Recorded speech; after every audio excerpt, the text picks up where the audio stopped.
Hello, in the today video we'll see iPhone 14 Pro benefits and some cons that it has. When my iPhone 12 Pro started succumbing to mysterious crashes this past summer, I knew I'd be upgrading in the fall.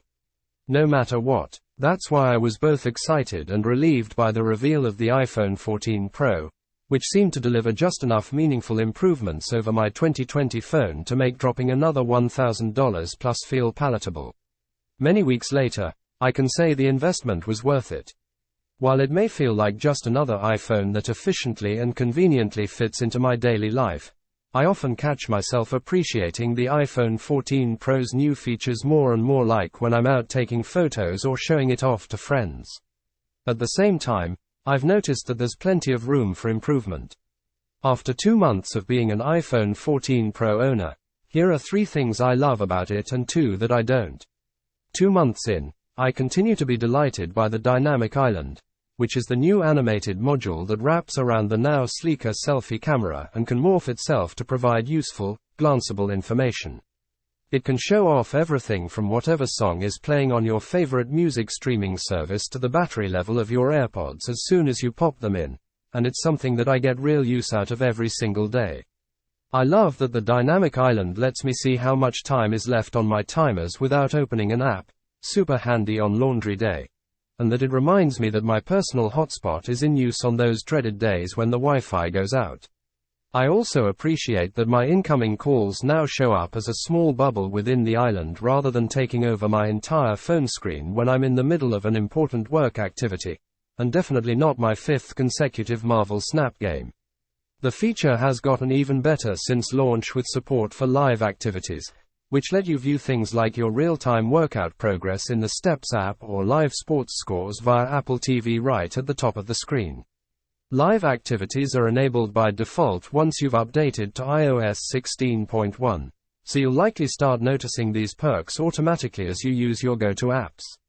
The Dynamic Island has plenty of room for improvement, as I'll talk about below, but it does enough to make my daily life easier in small ways, and happens to be a super fun party trick I love showing off to friends.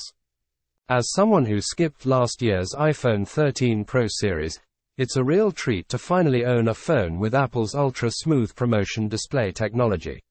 This feature gives the iPhone up to a 120Hz refresh rate, which essentially means that things like swiping around the home screen and scrolling through Twitter feel twice as fluid as they would on an older or non-Pro iPhone.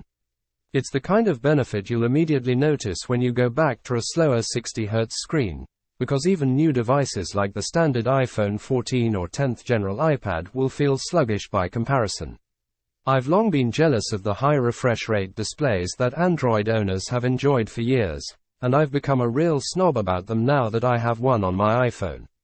At this point, all iPhone cameras are pretty great, and the average person might not even notice the difference between the last few models. But the iPhone 14 Pro's new triple camera array, led by a whopping new 48-megapixel main lens, brings some obvious benefits that even I can appreciate as the most casual kind of photographer. The real star here has been the improved optical 3x zoom, which is similar to that of the iPhone 13 Pro, but a decent bump from the 2x zoom I got on my iPhone 12 Pro.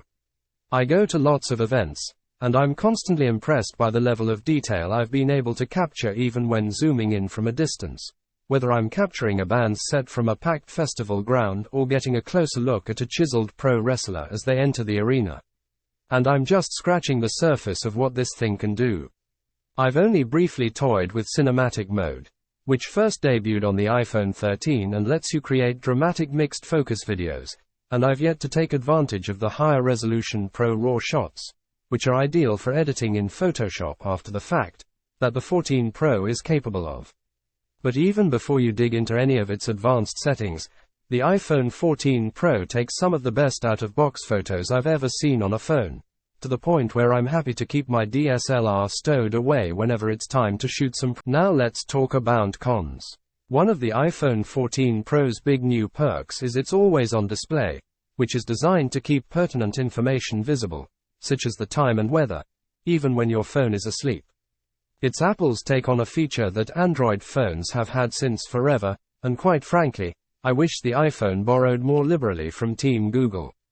The always-on displays on Android phones are slick and minimalist, often presenting just the time and a few key widgets in white text against a black screen. By contrast, the iPhone 14 Pro's always-on display is an exercise in excess, showing what's basically a dimmer version of your entire lock screen, colored wallpaper and all. On top of causing confusion, much like my colleague Jason pointed out in our iPhone 14 Pro review, I kept thinking I forgot to put my phone to sleep when it was active. The iPhone 14 Pro's always-on display can also drain the phone's battery a decent amount. I turned the feature off just weeks into getting my 14 Pro after realizing I wasn't using it much, and have since noticed that I have about 10% or so more battery left by the time I'm winding down at the end of the day. I've already gushed about the dynamic island, and while it's gotten even better since the iPhone 14 Pro's launch, I wish it would do more for some of my go-to apps. For example, when I'm waiting on an Uber or have set a route in Google Maps, all I get is a blank widget at the top of the screen that lets me know a map-based app is active, one that I have to click on, and open the full app in the process, to get any information. It would be great to know how far away my driver is at a quick glance, or be able to get live turn-by-turn directions via Google Maps like I already can on Apple's own Maps app.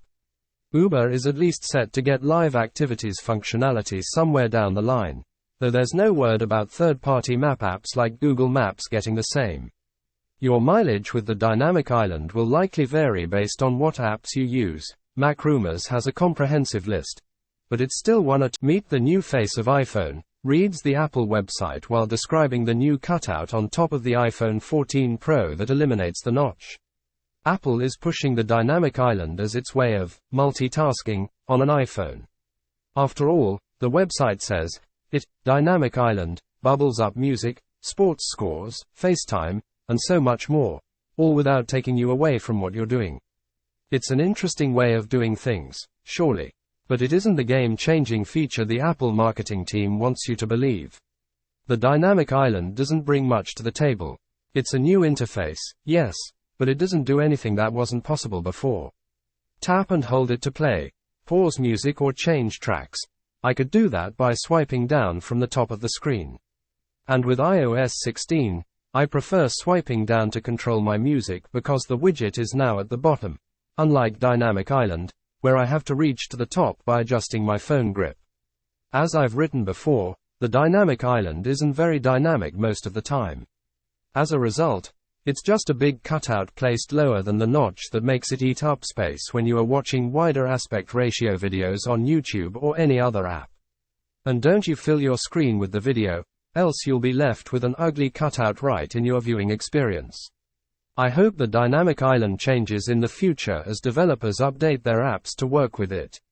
But as it stands right now, the dynamic island is distracting in a way the notch never was. A few months ago, I wrote how the iPhone 13 Pro Max, my previous phone, helped me cure my battery anxiety. But it seems like I'm back to my old power bank days with the iPhone 14 Pro. Before you pounce on me with the argument, most users would be upgrading from the iPhone 12 or before, that is no excuse for poor battery life. I bought the iPhone 14 Pro to mostly write about it and the new features, but when I end up charging it twice a day, there's not much I can test when outside. In my usage, LTE drains battery life like crazy. 5 minutes of camera use with LTE on and photo sharing on WhatsApp dropped the battery from 29% to 22%.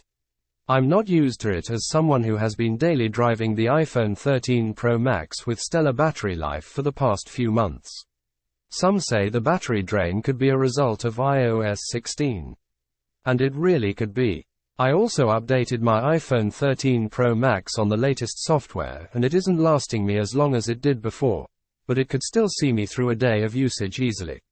A bigger battery helps, sure, but I expect better battery life from a $1,000 smartphone in 2022. And if it's a software issue, I expect a company of Apple's stature to fix the problem within a couple of weeks of launch, and that hasn't happened yet. The iPhone 14 Pro's battery life reminds me of Galaxy S22 Ultra's battery life, which couldn't last me a day if I was using all the features given to me. The always-on screen and haptic feedback on the keyboard are draining the battery life of my iPhone 14 Pro. The new features don't seem to be optimized for the latest Apple phone, and it shows. The only new feature I'm liking is the always-on display. I have a dark background, so it isn't as bright for me as some are claiming it to be on social media. It works for me, but the battery drain is real, which forces me to turn off the feature. A 48 megapixels camera sounds like a good upgrade from a 12 megapixels camera system on paper. But in reality, it doesn't translate to having an impact on the average Joe, since the iPhone 14 Pro clicks similar photos as my iPhone 13 Pro Max. Sometimes, the dynamic range goes for a toss or the portrait mode doesn't get edge detection right. The above images were shot at sunset. While the iPhone 14 Pro focused on the setting sun sky, the Galaxy S22 Ultra also exposed the subject clearly while maintaining the sky colors. The image shot on the iPhone lacks the yellow color saturation on the flowers. It doesn't expose the subject clearly. And this isn't a new issue. It has been this way for quite some time now. I hoped the new camera sensor would improve things, but in my experience, it hasn't. In my experience with the iPhone 14 Pro, Apple has dropped the ball on battery life and camera, while also introducing an all-new look with the dynamic island, which doesn't make for a better viewing experience. When I first bought the phone, I expected it to last me an entire day, but it doesn't. I expected the new dynamic island to enhance my usage experience, but it didn't. I also expected the cameras to be better than my iPhone 13 Pro Max, but they aren't. The trio of issues doesn't give me much confidence to keep my iPhone 14 Pro. I might end up selling it within a few weeks of purchase because my experience has been underwhelming. I'll gladly go back to my iPhone 13 Pro Max, which would last me all day without compromising on cameras. I can live without an always-on display if my battery anxiety is taken care of. That was the Today video. If you liked it, subscribe and leave a comment. Thank you for the vision.